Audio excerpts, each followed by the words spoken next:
इस कार्यक्रम के पुण्यार्चक हैं Bahubali and Muttin wholesales sarees and cloth merchants, Chadchan district, Vijayapur एवं समस्त बाहुबली एंड मुत्तीन परिवार।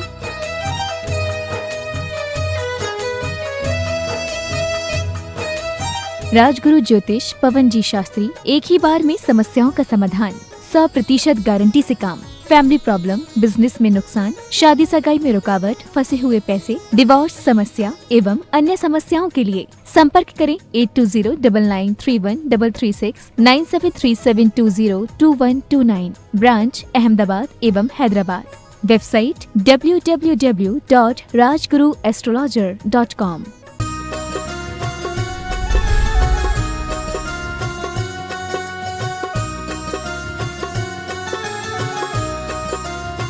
देव खजारा श्री चंद्र प्रभु भगवान की जय जय जय। परम पूज्य प्रातः स्मरणीय श्रमण कुल तिलक संत श्रोमणी आचार्य भगवान श्री विद्यासागर जी महाराज की जय जय जय। परम पूज्य गुणायतन प्रणीता प्रखर वक्ता भावना योग प्रवर्तक गुरुवर श्री प्रमाण सागर जी महाराज की जय जय जय। समस्त मुनि संघ की जय जय जय। शंका समाधान के आज के इस सत्र में आप सभी का हार्दिक अभिनंदन। बंधुओं, जैसा कि आपको विदित ही है कि पूज्य गुरुदेव का इस वर्ष का चातुर्मास 2023 गुणायतन सिद्ध क्षेत्र समय शिखर जी में निष्पन्न होने जा रहा है और चातुर्मास कलश स्थापना की डेट दिनांक 2 जुलाई 2023 निर्धारित सुनिश्चित की जा चुकी है।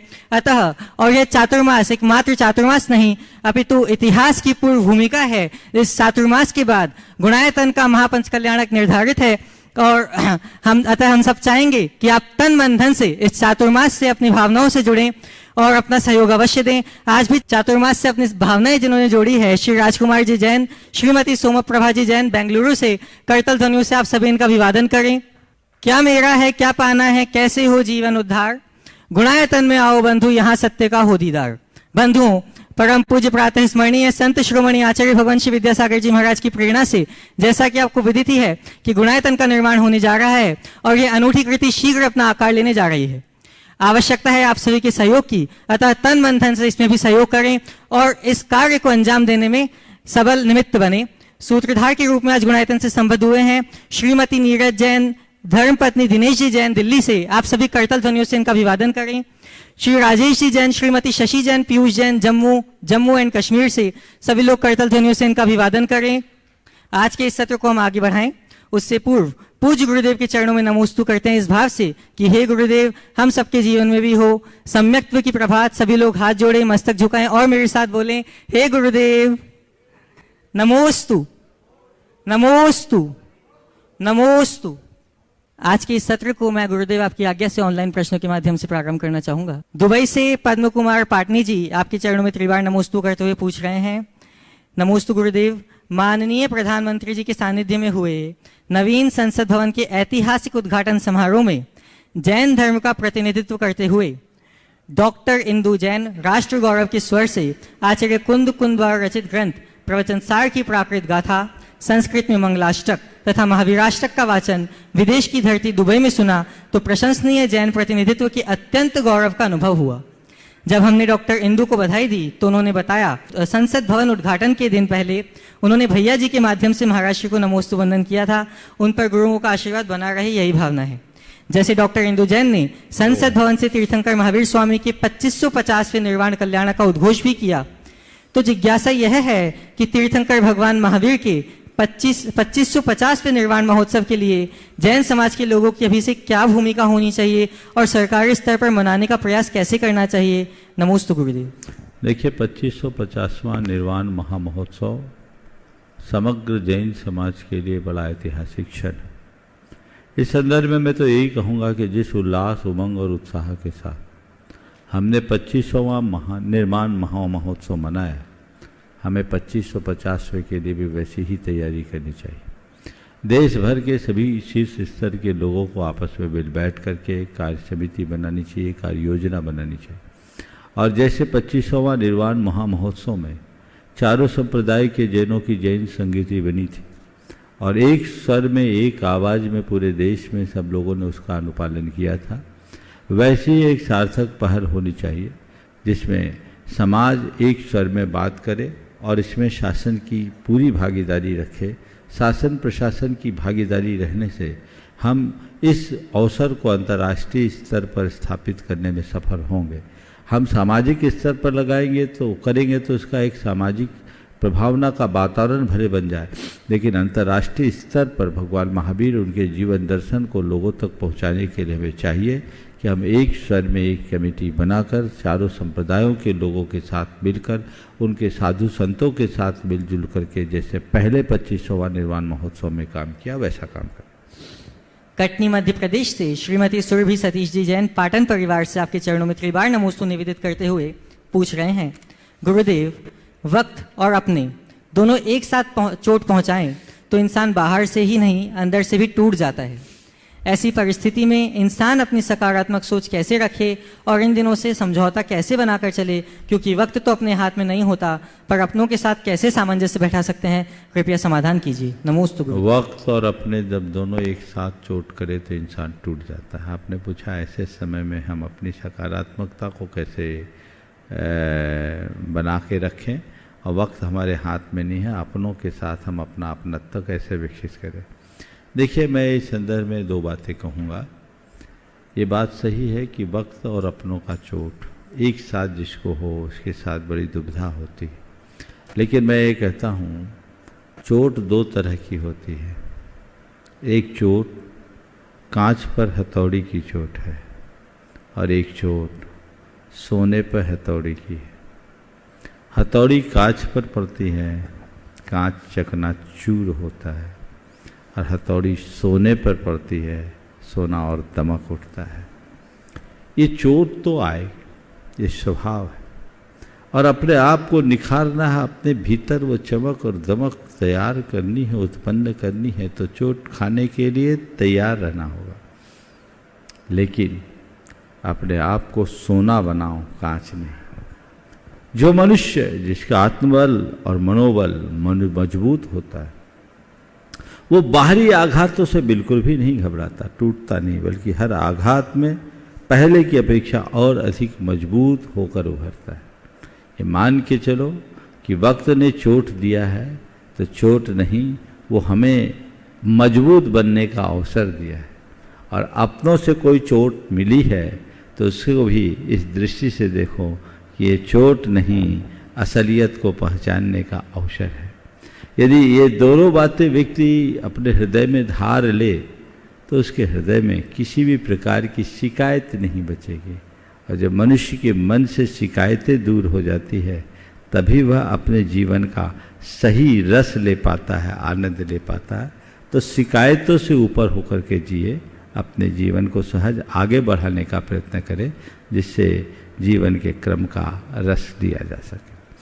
उदयपुर से सागर जी जैन आपके चरणों में अपनी प्रणति अर्पित करते हुए पूछ रहे हैं, हे गुरुदेव, जिज्ञासा यह है कि जब भी रथ यात्रा, पालकी ऐसा या और कोई यात्रा निकलती है तो उसे जुलूस भी कहा जाता है। जुलूस शब्द का अर्थ क्या होता है? जुलूस शब्द भारतीय शब्द नहीं है, मेरे ख्याल से अरबी या फारसी शब्द है। जलसा, जुलूस ये हमारे भारतीय मूल शब्द का मूल शब्द नहीं है। हमारे यहाँ शोभा यात्रा है। शोभा यात्रा, जब हम भगवान की शोभा यात्रा निकालते हैं, भगवान का विहार करते हैं, तो हम उसको उस रूप में देते हैं। लेकिन बहुत सारे शब्द हैं जो हमारे यहाँ बहुत अच्छे से जुड़ गए, तो आजकल लोग शोभा यात्रा को ही जुलूस में दे दिए। जुलूस तो और भी रूपों में हो सकता है, लेकिन शोभा यात्रा भगवान की होती है, जो भगवान के विहार का प्रतीक है। हमें अपनी संस्कृति के अनुकूल शब्दों का प्रयोग करना चाहिए। भिनौली बागपत से श्रीमान नितिन जी जैन पूछ रहे हैं, नमोस्तु गुरुदेव, किसी ने क्या खूब कहा है कि छोटी सी उम्र में बड़े तजुर्बे करवा दिए, पेट की भूख ने सैकड़ों हुनर सिखा दिए। फिर से, छोटी सी उम्र में बड़े तजुर्बे करवा दिए, पेट की भूख ने सैकड़ों हुनर सिखा दिए। तो महाराज श्री, मेरी शंका यह है कि गरीब का बच्चा बचपन में ही जवान क्यों हो जाता है, कृपया समाधान करें। नमोस्तु। गरीब का बच्चा बचपन में ही जवान क्यों हो जाता है? हम तो ये समझते हैं कि जब मनुष्य के सामने कठिनाइयाँ आती हैं, चुनौतियाँ आती हैं, तो वहीं उसके निर्माण की प्रक्रिया भी प्रारंभ हो जाती है। जो हम कठिनाइयों से जूझना शुरू करते हैं तो हमारे भीतर की सामर्थ्य विकसित होने लगती है। आपने पूछा है गरीब का बच्चा समय से पहले जवान क्यों हो जाता है? क्योंकि उसके सामने उसकी जिजीविषा होती है, और जिजीविषा की पूर्ति के लिए जब सामने बाधाएं आती है, अवरोध आता है, कठिनाइयाँ आती है, तो वो उसका निवारण करता है। और जवान वो नहीं जो उम्र से जवान वो है जिसके हृदय में जोश है, जुनून है, जज्बा है। और यह जुनून, ये जोश, ये जज्बा मनुष्य के हृदय में उमड़ने वाली प्रगाढ़ जिजीविषा के परिणाम स्वरूप प्रकट होती है। अभाव और अल्पता जिनके सामने होते हैं, यदि वो सकारात्मक दिशा में बढ़ जाए तो वो और अधिक मजबूत बनता है। हम परिस्थितियों से सीख लेकर स्वयं को मजबूत बनाने के रास्ते पर चले तो जीवन बहुत आगे बढ़ेगा। सागर से विवेक विहार से श्रीमान राकेश जी जैन आपके चरणों में अपनी प्रणति अर्पित करते हुए अपनी वेदना व्यक्त कर रहे हैं। हे गुरुदेव, परिवार की इच्छाएं पूरी हो इसलिए पूरा जीवन अपनी इच्छाओं का दमन किया, कर्जे में ही दबे रहे, और आज वही परिवार पूछता है कि तुमने हमारे लिए क्या किया। गुरुदेव, मन बहुत व्यथित है, हमें क्या सीख लेनी चाहिए और कैसा दृष्टिकोण रखना चाहिए, कृपया समाधान दें। परिवार की इच्छा की पूर्ति के लिए अपने आप को खपा दिया, इतना कि खुद को कर्जे पे लगा दिया, लाद दिया, और परिवार पूछता है कि तुमने हमारे लिए क्या किया। बिल्कुल वो परिवार बिल्कुल सही पूछता है कि तुमने उनके लिए क्या किया, कर्जा बढ़ाया तो उनके लिए क्या किया। तुमने परिवार की इच्छा की पूर्ति करने के लिए जो कुछ भी किया वो सही नहीं किया।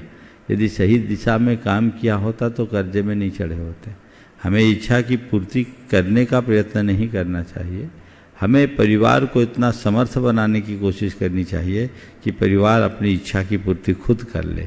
यदि सकारात्मक दिशा में हम काम करें तो ऐसी स्थितियाँ नहीं होती। उन लोगों को बेहद मायूसी का अनुभव करना पड़ता है जो केवल अंधा होकर के काम करते हैं। हम विवेक जागृत करके काम करें और अपने कर्तव्य का पालन करते हुए स्वयं को आगे बढ़ाएं, औरों को आगे बढ़ने का अवसर दे तो सब समर्थ होंगे, आगे बढ़ सकेंगे। एलोरा से जय श्री जयचंद पाटनी। महाराज श्री के चरणों में त्रिबार नमोस्तु। महाराज श्री, अधिकतर त्यागी या फिर महाराज माताजी नमक का त्याग करते हुए नजर आते हैं, इसके पीछे क्या कारण है, कृपया शंका का समाधान करें। नमक को रसराज कहा गया। नमक के अभाव में स्वाद बिल्कुल खत्म हो जाता है, तो इंद्रिय जय का एक अच्छा माध्यम है। यदि नमक का त्याग किया जाता है तो इंद्रिय जय का वो द्योतक बन जाता है। हम इंद्रिय जय के लिए नमक का त्याग करते हैं। सिलचर से नवीन जी जैन। नमोस्तु गुरुदेव। कभी कभी जिंदगी में कुछ ऐसे मोड़ आते हैं जहां पर सोचने की शक्ति कम हो जाती है, रास्ते नजर नहीं आते। सकारात्मक सोच होने पर भी परिवार में कुछ महत्वपूर्ण बातों पर डिसीजन लेने में विलंब किया जाता है। हर दिन कल पर छोड़ दिया जाता है। फिर किसी की जिंदगी का ही सवाल क्यों ना हो। गुरुदेव, ऐसी परिस्थिति में क्या करें। नमोस्तु। जब ऐसी परिस्थिति आए तो सब चीज़ों को वक्त पर छोड़ दें। चीज़ें जब हमारे नियंत्रण से बाहर दिखने लगे तो उसे यथानुरूप स्वीकार लें। चलो यही मेरी नियति है, शायद इसमें भी मेरा कुछ निर्माण होना है, ये मेरे भलाई का कारण बनने वाला है। यदि ऐसी सोच हम अपने अंदर विकसित कर लेते हैं तो हमारी दुविधाएं दूर होगी, नहीं तो हम अपने मन को दुखी ही रखेंगे। हमारी शिकायतें उसी पल दूर हो जाती है जब स्वीकार भाव आ जाता है। तो क्यों न हम स्वीकार लें कि चलो मेरी नियति मुझसे यही कराना चाहती है, मुझे स्वीकार। श्रीमती मीना जी चौधरी जोधपुर से आपके चरणों में त्रिबार नमोस्तु निवेदित करते हुए पूछ रही हैं, गुरुदेव, पर चिंता से कैसे बचें, कृपया समाधान दें। पर चिंता से कैसे बचे? पर चिंता को धमा करें। अपने आप के स्वरूप को जाने, अपने प्रयोजनों को सामने रखें, अपने लक्ष्य को अपने सामने रखें और उसकी पूर्ति में लग जाएं तो पर चिंता अपने आप छूट जाएगी। पर चिंता वही करते जिनको निज की पहचान नहीं, निज का ज्ञान नहीं, निज का ध्यान नहीं। हम जब निज की पहचान करेंगे, निज को जानेंगे, निज का ध्यान करेंगे तो पर सामने ही नहीं आएगा। जिनके पास कोई काम नहीं होता वो दूसरों के कामों में उलझ जाते हैं। हम अपने स्वरूप को पहचाने और उसे संवारने के लिए उद्यमशील हो जाए तो हमारे पास वक्त ही नहीं बचेगा जिससे कि हम पर चिंता कर सकें। सुभाष जी चौधरी जोधपुर से, नमोस्तु गुरुदेव। मेरी जिज्ञासा यह है कि कहा जाता है दुनिया की सबसे अच्छी किताब हम स्वयं हैं, खुद को समझ लीजिए सब समस्याओं का समाधान मिल जाएगा।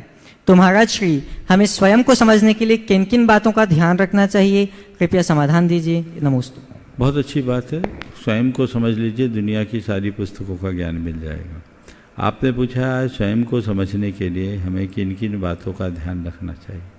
देखिए, स्वयं को समझने के लिए हमें अपने अंदर झांकने की कोशिश करना चाहिए। हमें जानना चाहिए कि दरअसल मैं हूँ कौन, मैं कौन हूँ, मेरा क्या है, मैं क्या कर रहा हूँ, मुझे क्या करना चाहिए। इन 4 सवालों का जवाब मनुष्य को अपने अंतर में खोजना चाहिए।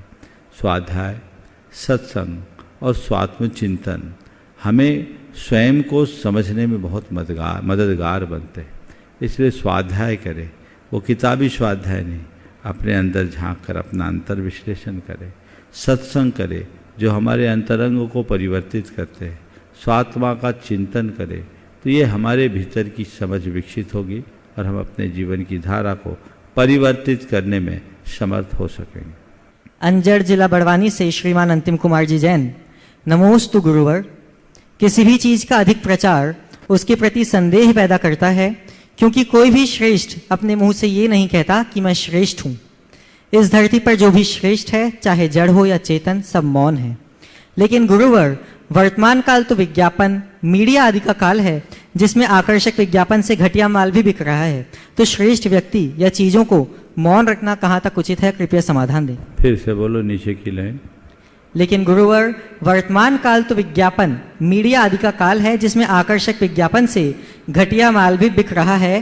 तो श्रेष्ठ व्यक्ति या चीजों को मौन रखना कहाँ तक उचित है, कृपया समाधान दें। आपके प्रश्न का सार ये है कि विज्ञापन के माध्यम से जब घटिया चीज़ें चलन में आ जाए तो बढ़िया चीज़ों का दूर रहना कहाँ तक उचित है।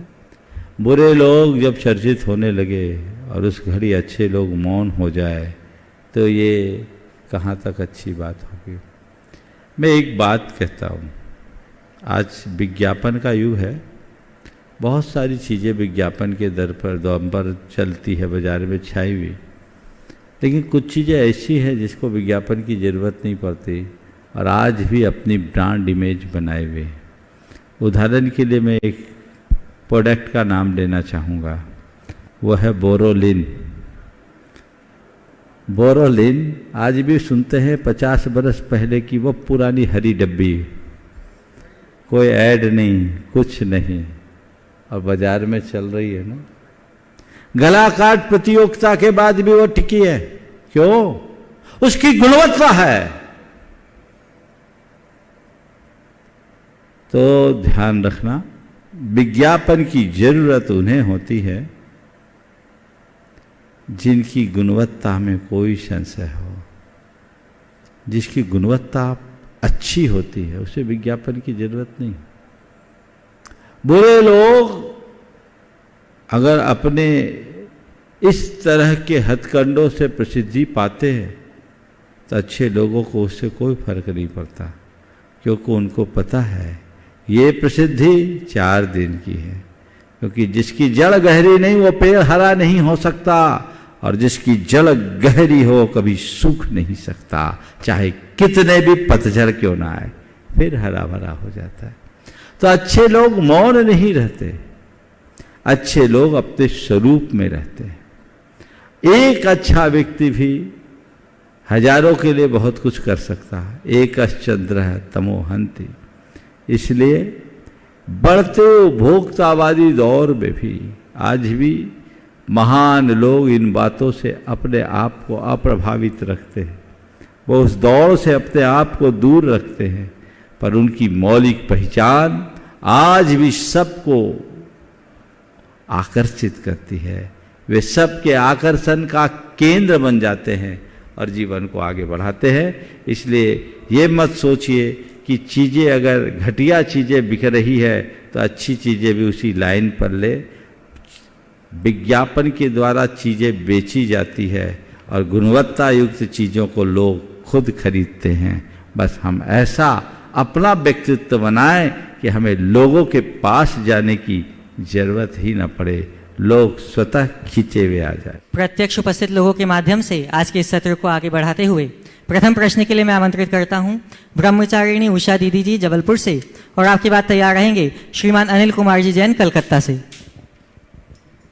मैं चाहूंगा कि जिनके नाम को आमंत्रित किया जाए वे अपने स्थान पर खड़े हो जाएं ताकि उनके पास माइक पहुंचे।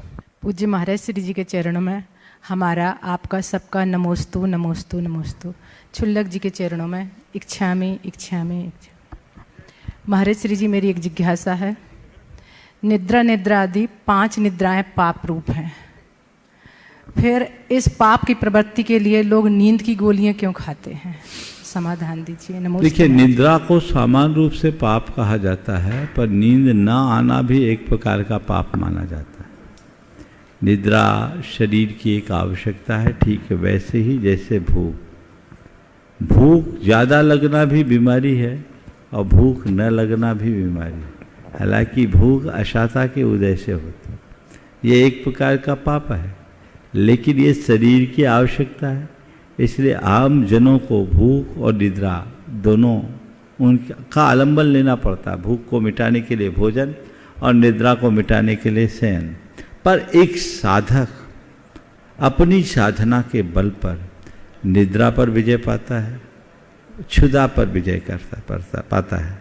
वो अपनी शारीरिक और मानसिक आवश्यकताओं को कम करने में सफल होता है, और जो जितना बड़ा साधक होता है उसकी शारीरिक और मानसिक आवश्यकताएं उतनी कम हो जाती। तो हम जो शरीर का धर्म है, जो मन का स्वभाव है, उसके लिए आवश्यक और अपेक्षित संसाधन तो हमें देने ही पड़ते हैं। वो हमें देना पड़ेगा, लेकिन हमारी साधना और हमारी उपलब्धि इसी में है कि हम इन्हें उत्तरोत्तर कम करें। नमस्ते महाराज जी। अनिल कुमार जी जैन कलकत्ता से अपना प्रश्न प्रस्तुत करेंगे, और आपके बाद तैयार रहेंगे श्रीमान कमल जी पाटनी बर्दवान वेस्ट बंगाल से। महाराज जी नमस्ते। मंच आसीन सब छुलक महाराजों को इच्छा में। महाराज जी, जहाँ अपनापन होता है वहाँ शिकवा शिकायत होती है, और जहाँ अपनापन होता है वहाँ शिकवा शिकायत होती है, और जहाँ ऐसा नहीं होता वहाँ दिखावा होता है। दुनिया दिखावा को ही पसंद करती है। गुरुदेव, ये बात कहाँ तक सत्य है? दुनिया दिखावे पर पसंद करती है, दिखावे को पसंद करती है। देखिए, अपनापन अगर है और गिला शिकवा है, कोई बुराई नहीं। जहाँ अपनापन है वहाँ होगा, लेकिन गिला शिकवे के अंदर भी प्रेम होना चाहिए, अपनत्व होना चाहिए। अंदर का अपनत्व तमाम गिले शिकवे को भी पूरा कर देता है, और अगर अपनत्व नहीं है तो कितनी भी निकटता क्यों ना हो, सब गड़बड़ हो जाता। मैं जयपुर में था, वहाँ दंपतियों के लिए एक क्रैश कोर्स था, 3 दिन का एक कार्यक्रम था 9 दंपतियों का। वहाँ एक बुजुर्ग भी आकर के उपस्थित हुए। उनके विवाह के 50 साल से अधिक हो चुके थे, 52 साल हो गए। वो सबसे आगे बैठे थे, थोड़े विनोदी भी थे। कार्यक्रम तो 9 दंपतियों के लिए था, लेकिन वो आगे बैठ गए। मैंने ऐसी जब चर्चा में पूछा, आपके विवाह के कितने वर्ष हो गए? बोला 52 साल। बोला अच्छा, तो 52 साल में तुम दोनों की आपस में पटी की नहीं? बोले एक दिन भी नहीं पटी। 52 बरस हो गए, एक दिन की भी नहीं पटी। तो मैंने पूछा फिर उपलब्धि क्या? बोले उपलब्धि यही है कि अभी तक हम दोनों साथ हैं, ना पटने के बाद भी साथ है। इसी का नाम अपनत्व है, जो विसंगति में भी संगति बना दे। अगर अपनत्व नहीं होता तो दोनों कब के 2 दिशा में चले गए होते। इसलिए यदि ऐसा कुछ होता है तो उसे सहज स्वीकार करना चाहिए। प्रेम, आत्मीयता, स्नेह, सद्भाव एक ऐसी डोर है जो हर परिस्थिति में मनुष्य को बांध कर रखती है, और वही बंधन हमारे जीवन को आगे बढ़ाता है। नमस्ते। उपस्थित होंगे श्रीमान कमलजी पाटनी बर्दवान से और आपकी बात तैयार रहेंगे श्रीमान अनिल दिनकर जी जैन नागपुर से। नमोस्तु महाराज, नमोस्तु महाराज, नमोस्तु महाराज। मंच पे आसीन छुलक जी को इच्छामी महाराज, इच्छामी महाराज। महाराज सबसे सुनने में आ रहा कि जैसा कर्म करेगा वैसा फल देगा भगवान, ये है गीता का ज्ञान। लेकिन जैन धर्म के हिसाब से कर्मों की 10 अवस्थाएं हैं। बंध, सता, उदय, उदीर्ण, उत्कर्षण, अपकर्षण, संक्रमण, उपशम, निदति और निकाचित। इनमें से सबसे ज्यादा और जल्दी कौन सा कर्म फल देता है? देखिए, बात बिल्कुल सही है। जैन कर्म सिद्धांत बड़ी स्पष्ट शब्दों में कहता है कि हम खुद कर्म करते हैं और कर्म का फल हम स्वयं भोगते हैं। हमारे कर्म के फलानुभवन में किसी बाहरी शक्ति का कोई रोल नहीं है। ये सब स्वसंचालित कार्यक्रम है। हाँ, इसका सारा प्रभाव, सारा संबंध हमारे भावों से जुड़ा हुआ है। हमारे भाव जैसे होते हैं उसके अनुरूप सारा कार्य होता है। कर्म के बंध से लेकर उसके फल भोग तक कर्म की अवस्थाओं में हम अपने भावनाओं के बल पर बहुत कुछ परिवर्तन कर सकते हैं। आपने पूछा है 10 अवस्थाओं में सबसे जल्दी कौन सा हमारे लिए फल देता है? जल्दी फल कौन देता है? तो अगर हम 10 अवस्थाओं में देखें, जल्दी कर्म का फल भोगना है तो उसका एक ही रास्ता उदीरना, जो असमय में कर्म का फल दिला देता है। लेकिन मैं अगर एक साधक की दृष्टि से बात करूं तो मैं कहूँगा उदीरना में भी तुम्हें फल भुगतना पड़ेगा। सबसे अच्छा लाभ है कर्मों का संक्रमण। पाप को पुण्य में परिवर्तित करके गला दो, उसकी निर्जरा कर दो। जीवन की चरम उपलब्धि है जो त्याग, तप, संयम के बदौलत होता है। महाराज एक छोटा सा शंका और थी।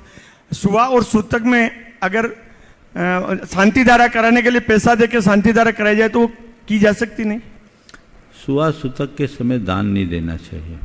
दान नहीं देना चाहिए? दान नहीं देना चाहिए। पहले से बोल दे तो बात अलग नहीं, पहले तो कैसे मालूम चलेगा? अगर शांति धारा वगैरह करवा के बाद में पैसा दे दे? शांति धारा का निवेदन कर सकते हैं, दान बाद में दे दे।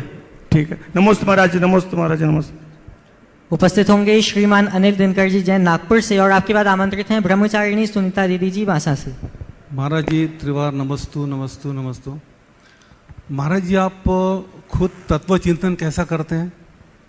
आप तत्व चिंतन कैसा करते हैं महाराज? तत्व चिंतन कैसा करते हैं? तत्व चिंतन जैसा करते हैं। नहीं, जैसा एक्चुअली ये सवाल तो आपसे अकेले में करना चाहिए, लेकिन सबके सामने इसलिए कर रहा हूँ मैं कि जो भी साधक हैं अभी जो निकट भविष्य में। तत्व चिंतन का मतलब क्या है इसे समझिए। स्वयं के साथ स्वयं का संवाद ही वास्तविक तत्व चिंतन। जब हम अपने स्वरूप को अपने सामने रखकर उस पर विचार करते हैं तो चिंतन की धारा प्रारंभ होती है। और वहीं ये हर साधक का अपना अपना रूप हो सकता है। मैं जब कभी भी इस तरह की चिंतन धारा में जाता हूँ, मैं चिंतन कम करता हूँ, भावना ज़्यादा भाता हूँ। लेकिन आपने चिंतन धारा की बात की है तो मैं जब कभी भी ऐसे चिंतन की धारा में रहता हूँ अपने स्वरूप को बार बार दोहराता हूँ। चिंतन धारा नहीं सर, तत्व चिंतन, तत्वों का चिंतन। हाँ, तत्वों का ही तो चिंतन की धारा बनेगी बाबा। चिंतन की धारा बहेगी नहीं तो चिंतन क्या करेंगे? रटने का नाम चिंतन नहीं है। विचारों को एक धारा में प्रवाहित करके उसमें डूब जाने का नाम ही वास्तविक चिंतन है। समझ गया? तो जो शास्त्रों में हमने पढ़ा है, समझा है, अपने शुद्ध स्वरूप के बारे में को मैं शुद्ध बुद्ध चैतन्य निरंजन आत्मा हूँ, उस आत्म तत्व के संदर्भ में विभिन्न प्रकार की गाथाओं का आलम्बन लेकर, हमारे ध्यान सूत्रानी के सूत्रों का आलम्बन लेकर हम उसका चिंतन करते हैं, जिसमें शब्द गौण होते हैं, भाव प्रमुख। अपना प्रश्न रखेंगी ब्रह्मचारिणी सुनीता दीदी जी बांसा से और आपकी बात तैयार रहेंगे अनिमेश जी जैन गोमिया से। गुरुवर के चरणों में नमोस्तु नमोस्तु नमोस्तु। सभी छुल्लक जी के चरणों में इच्छामी इच्छामी इच्छामी। महाराज जी, हमारा प्रश्न है कि उत्थान और पतन दोनों कि पूरब पश्चिम जैसे मुख होते हैं, और इधर अपन कहते हैं कि जो कर्म जैसा बांधते हैं वैसा उदय में आता है। अगर मान लो किसी को कोई बीमारी हो जाती है तो उस बीमारी में कह देते हैं, जबकि समाधि पूर्वक ही मरण करते, कि ये कर्म किया है। मंदिर का जैसे बोल देते कि पैसा खाया है, या कोई भी चीज ये बोलते हैं, तो जो कर्म हमने प्रेजेंट में किया है वो हमें प्रेजेंट में ही फल देगा क्या? देखिए, पहली बात तो किसी भी व्यक्ति के व्यक्तिगत जीवन के संदर्भ में हम कोई निर्णय नहीं दे सकते कि किसी व्यक्ति के जीवन में कुछ घटा है तो इस वजह से घटा है। अगर किसी व्यक्ति के संदर्भ में मान लीजिए वो साधक है और बीमारी में फंस गया, या समाज सेवी है बीमारी से जकड़ गया, और हम उसके लिए आरोप लगा रहे हैं, तो ये बातें घोर निंदनीय।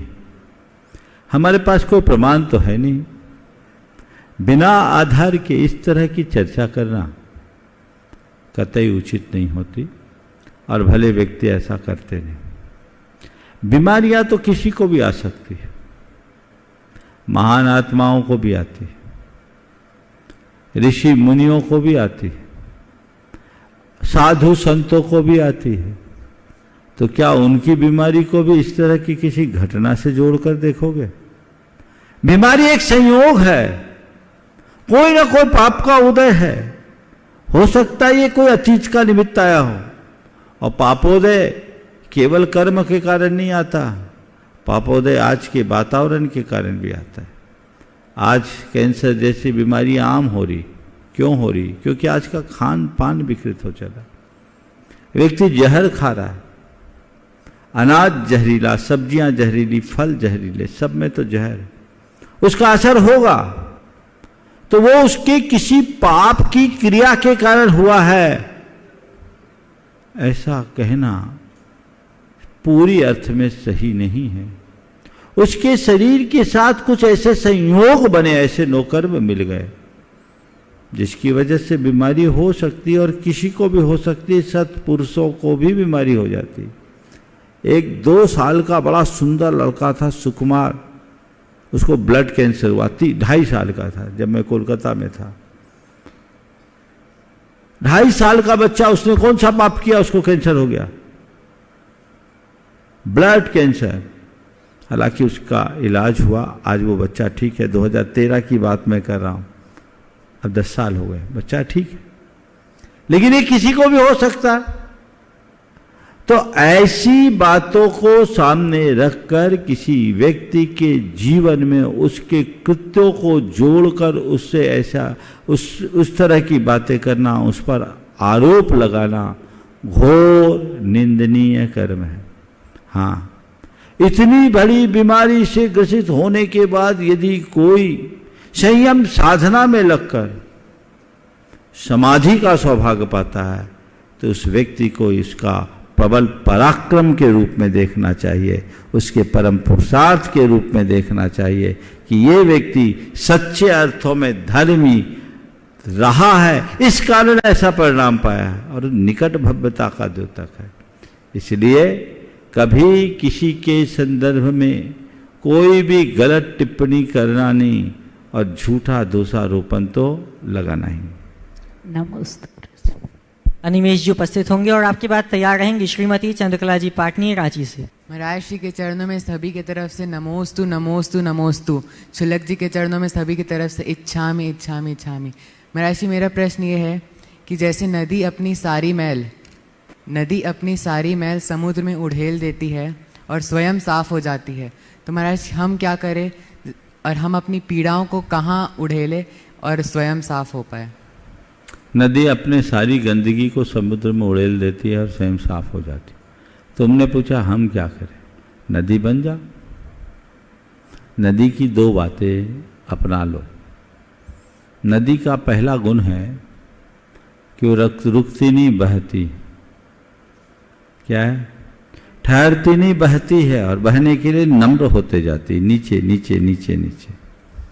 और दूसरी बात, रोकती नहीं, बांटती है। उसके पास जो पानी होता है वो अपने पास नहीं रखती, वो बांटती है, समझ गए? तो रुकती नहीं, बहती है, रखती नहीं, बांटती है। इस कारण नदी निर्मल बनी रहती है। सागर रुका रहता है और रोके रखता है, इसलिए गंदा होता है। सागर स्वयं रुका है और रोक के रखा है, इसलिए गंदा है। नदी रुकती नहीं है, बहती है, और रोकती रखती नहीं है, बांटती, इसलिए निर्मल है। अपने अंदर आप कुछ निर्मलता, उस निर्मलता को उद्घाटित करना चाहते हो तो रुको मत, बहो, नम्र बनो,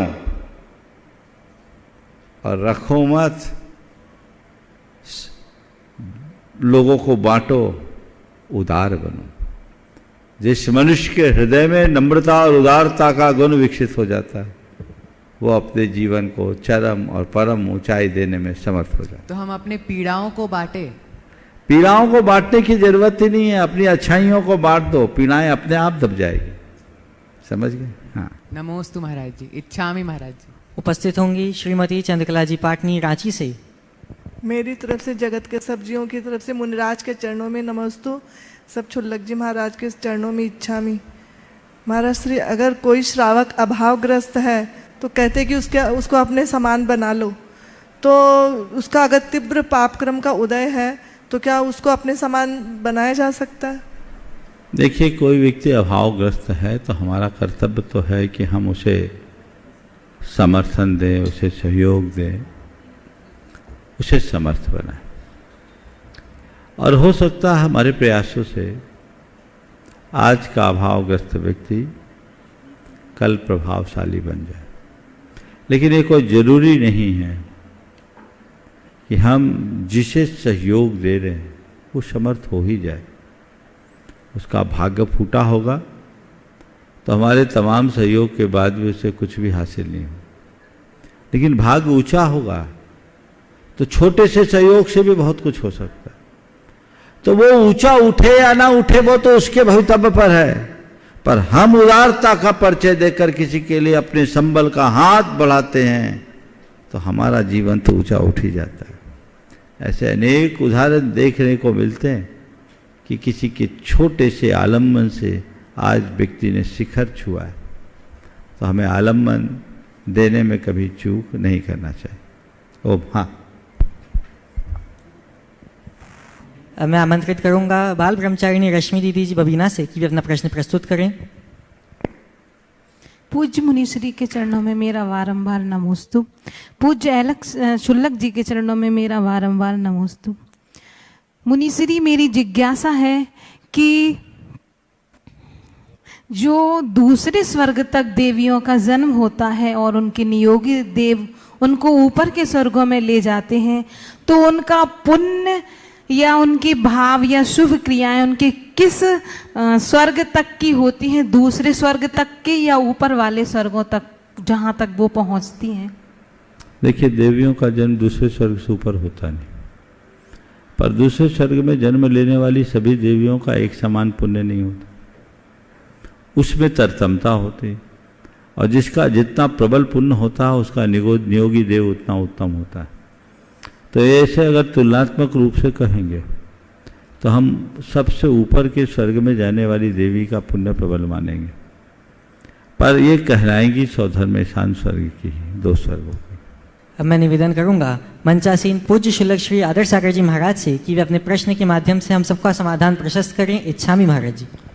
नमोस्तु भगवान। हमारे विचारों का हमारे जीवन पर बहुत प्रभाव पड़ता है। हम अपने विचारों को किसी दायरे में सीमित कर अपनी क्षमता का पूर्ण उपयोग नहीं कर पाते हैं। जैसे सबसे बड़ा रोग क्या कहेंगे लोग। तो महाराज जी, हम अपने विचारों में संकीर्णता से कैसे बाहर आएं? वैचारिक संकीर्णता से अपने आप को कैसे बचाएं, कैसे दूर करें? बहुत अच्छा सवाल है।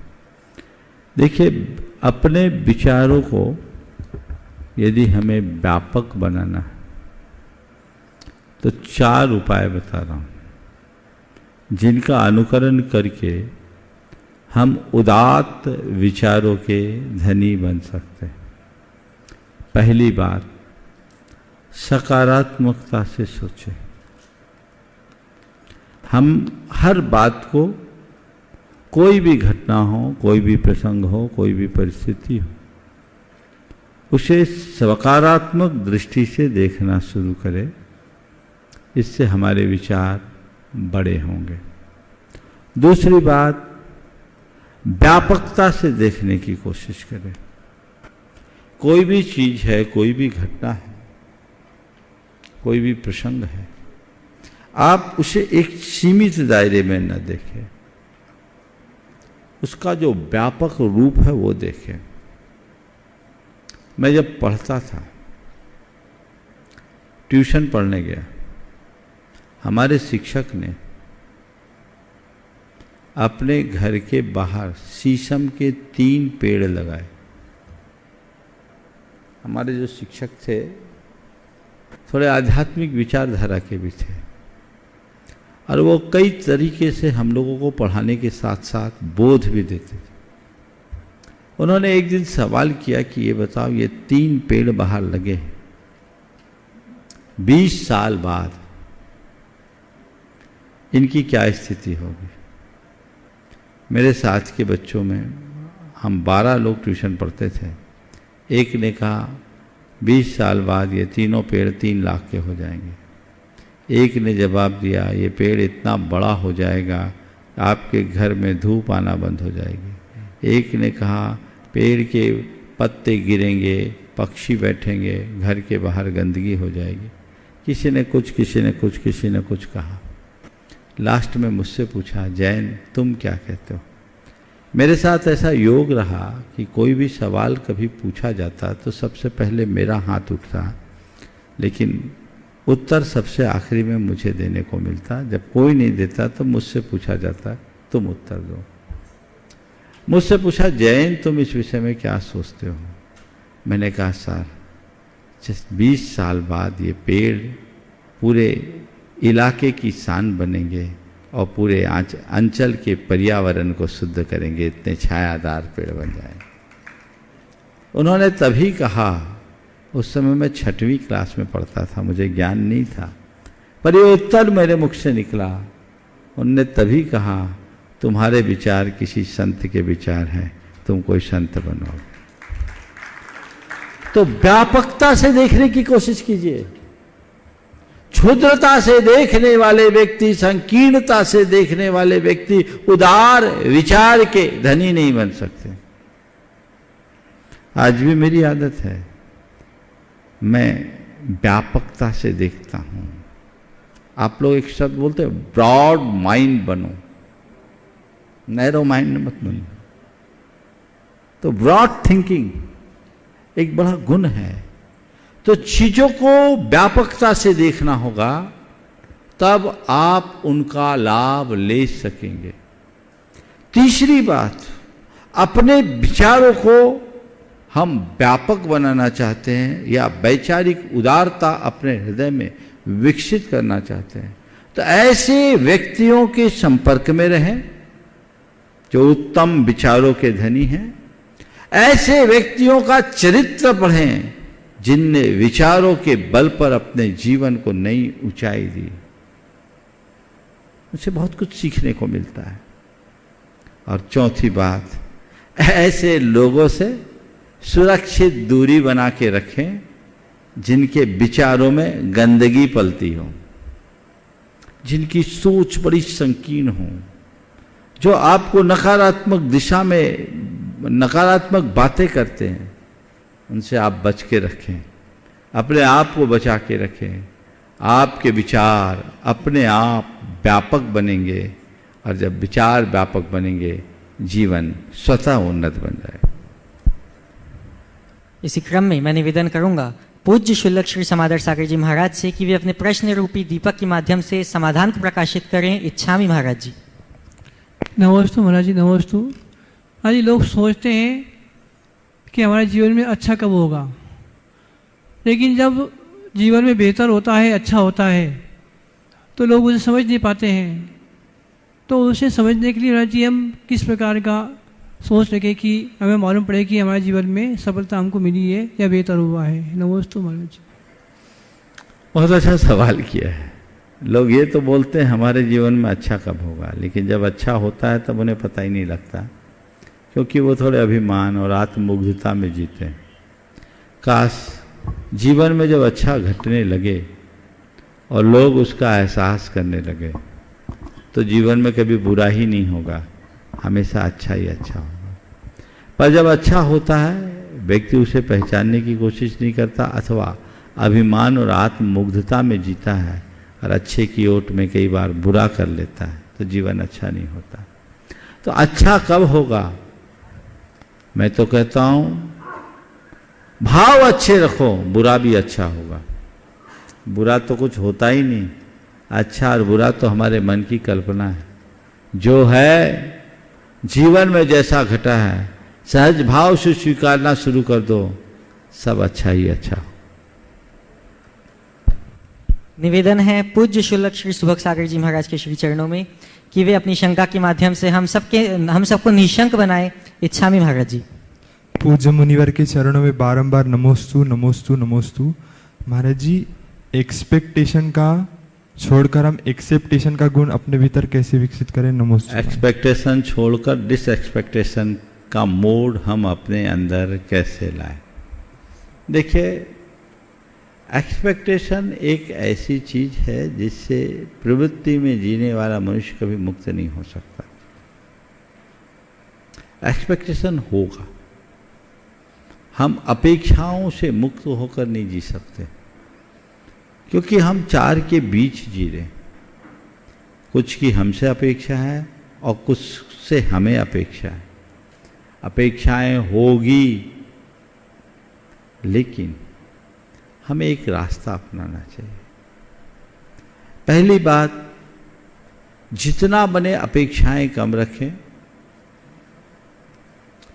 स्वात्मनिर्भर जीवन जीने की कोशिश करें, स्वावलंबी बने, आत्मसंतोष के साथ जिएं, हमारी अपेक्षाएं कम होगी। लेकिन फिर भी कई जगह ऐसे जहां अपेक्षाएं रखनी पड़ती। आपने ये सवाल पूछा है तो अपेक्षा से एक्सपेक्टेशन के साथ पूछा है कि विदाउट एक्सपेक्टेशन? एक्सपेक्टेशन है, और आप नहीं, मैं जो ये उत्तर दे रहा हूं इसमें भी तो एक्सपेक्टेशन है। जब तक प्रवृत्ति है तब तक एक दूसरे के साथ एक्सपेक्टेशन होगा, लेकिन जो अपनी अपेक्षाओं का आग्रह पालेगा वो दुखी रहेगा, और जो अपेक्षा को मात्र अपेक्षा की दृष्टि से देखेगा वो सदैव सुखी रहेगा। अपेक्षाएं कम से कम रखे और कदाचित अपेक्षा की पूर्ति न हो तो खुद को उपेक्षित महसूस न करे। अपेक्षा कम से कम रखो, और यदि सामने वाला हमारी अपेक्षाएं पूरी नहीं कर रहा है तो शिकायत मत करो, अपने आप को उपेक्षित महसूस मत करो। ठीक है, आपने सवाल किया, इस अपेक्षा से किया कि महाराज उत्तर देंगे, और मैं कह देता ये सवाल कई बार आ गया छुल्लक जी, घूम फिर करके आ जाता है, सवाल को टाल देता, थोड़ा सा लगता कि आज तो महाराज ने निपटा दिया। ज्यादा तो नहीं होता लेकिन लगता, और शायद यदि प्रश्नों का प्रेशर ज्यादा होता तो मैं निपटाता भी, कईयों को निपटाता, लेकिन आपको तकलीफ नहीं होगी क्योंकि मेरे साथ आपका ऐसा संबंध नहीं है। अपेक्षा है लेकिन सहज अपेक्षा है, अपेक्षा का आग्रह नहीं। प्रश्न का उत्तर मिल जाए तो मजा आ जाए, नहीं आए कोई बात नहीं, महाराज ने छोटे में भी निपटाया, ठीक है, पहले तो बोल ही दिया था। हाँ, एक ही सवाल कितनी बार बोले, एक ही सवाल अगर आ जाता है तो लोग भी कहते हैं ये तो पुराना सवाल है। ये पॉजिटिव आ जाएगा। अरे यार इतने मेहनत से सवाल बनाए, महाराज ने पुत्र ही नहीं दिए।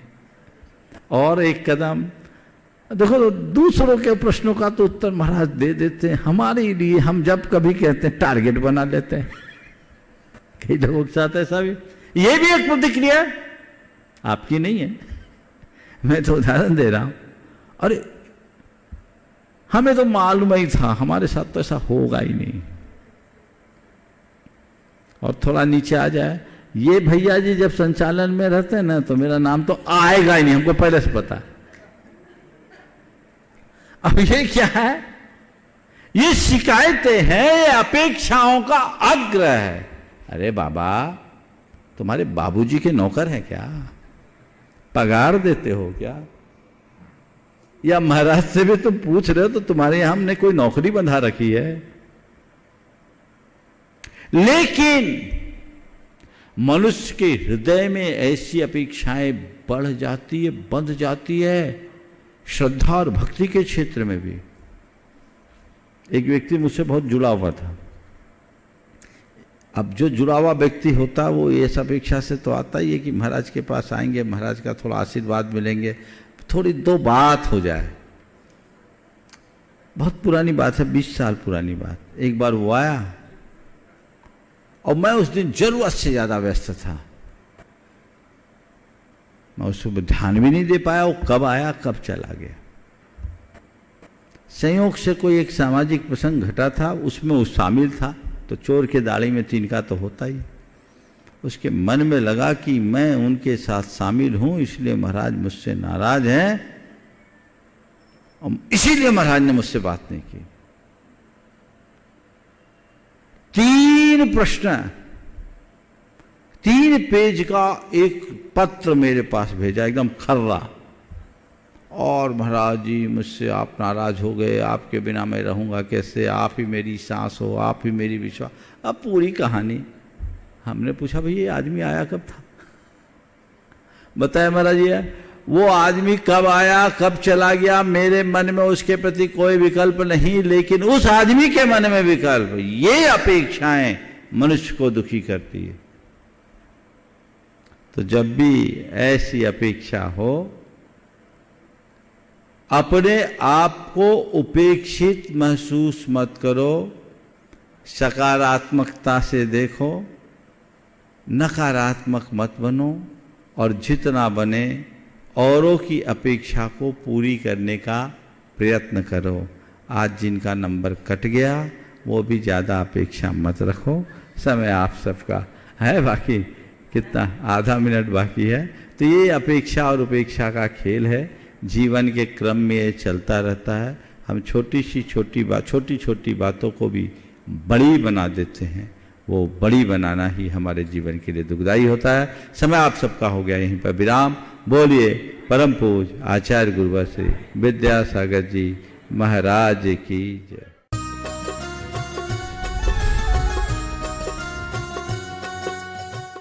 इस कार्यक्रम के पुण्यार्चक थे Bahubali and Muttin wholesales sarees and cloth merchants, Chadchan district, Vijayapur एवं समस्त बाहुबली एंड मुत्तीन परिवार।